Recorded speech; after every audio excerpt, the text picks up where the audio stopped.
Hey guys, so this is number 5, and this is the 5th thing I'm thinking, and I thought long and hard about this, but this was a big topic discussed today at the Motivation and Movement Lab, and Harold Gibbons really struck a nerve when he talked about this, and he talked about autonomy and about the freedom to be able to choose your own destiny, let's call it. Freedom to be able to make your own decisions, freedom to be able to have a choice, to have a say in how you go about your fitness journey and your fitness experience. And I think this is where my ultimate goal, our ultimate goal for our members is actually quite simple. But it starts off with almost 3 phases, right? So the first phase, not sure if you can read this, but it's dependence, right? They need you. They have no idea. There's so much information. I can't make sense of it all. Dr. Oz says this, and Oprah says this, and Biggest Loser says this, and how many minutes a week should I exercise? And I heard that if you exercise too much, there's diminishing returns on your investment. I understand your confusion. I do. And it's a lot of information. It is. So in that initial phase, I think it's expected that there's going to be a little bit of dependence. There's going to be a little bit of like, what do I do now? What's my warm-up? How many minutes of exercise should I do a week? What exercise is best for fat loss? What food should I eat before I work out? Right? And these are just some of the most basic questions that we get.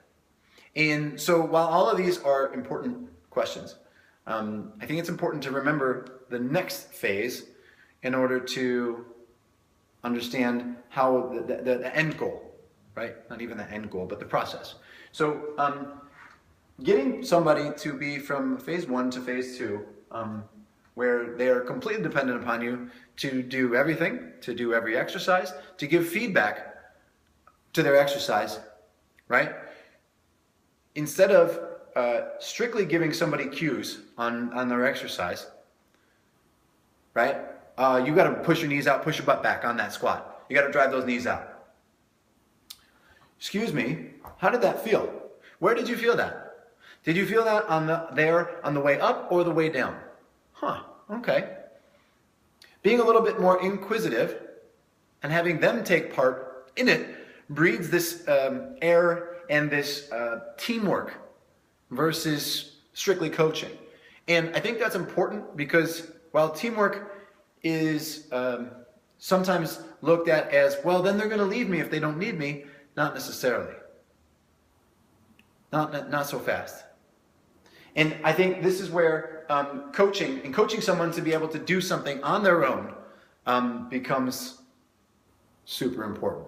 So this first phase, it involves moving from a state of dependence, okay? This potentially is a one-on-one training realm, to interdependence, right? And so interdependence means they are going to be able to look in the mirror and see that their knees are pushed out and understand that they need to get their hips back and understand that maybe they felt it in their hamstrings on the way down, but maybe because they did a little bit of a butt wink and they lost their anterior pelvic tilt or their neutral pelvis, that they felt it in the lower back on the way up.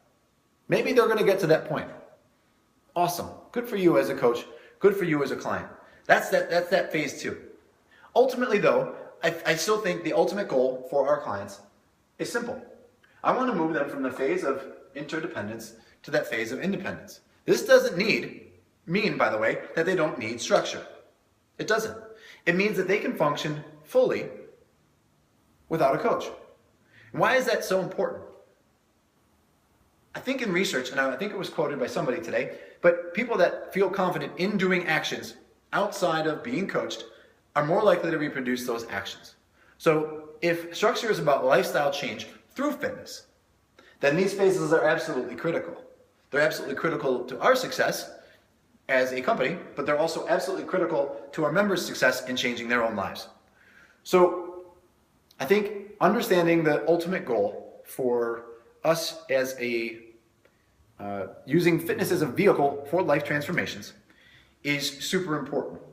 Moving you from this phase of dependence, coming in for a workout, into this phase of interdependence, I go to structure for my program, to this phase of independence.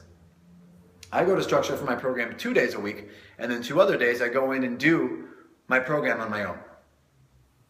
That is sustainable. that is most likely to be reproducible, whether they're in Cancun or Punta Mita or someplace far off in Australia and they're on their own. This is the person that's going to be able to have change that occurs over a long period of time and be able to change their life and those around them, including loved ones, because of the fact that they have this relationship. And now, the interdependence is going to still remain, especially with regards to programs, right? They're most likely going to need a program. But it's the actual dependence that we want to move away from. Those clients are going to have trouble with long-term change.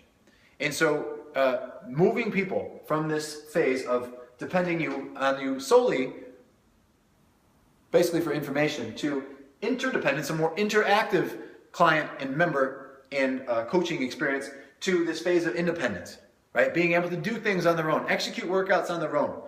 I think one of the lost take-home points from these celebrity trainers and fitness people is that they give you things that you can do on your own. You can try it. They give you free treadmill workouts, free recipes, free exercises, etc. So you can be basically autonomous and you can function independently of them. You don't need them, but you still go to them for exercise. So understanding that this cycle, this phasic relationship that you're going to have with a member, and the phasic relationship that I'm looking to have with our members is here. Because if we get someone to move from a state of dependence to interdependence to dependence, that means that your coaching, both on the processes and on the results that you will get from the processes, was effective. That's it for this week's edition of the 5 Things I'm Thinking. I do hope you enjoy. I will try to put these in bullet points, and so they're a little bit more easy to read. Thanks again.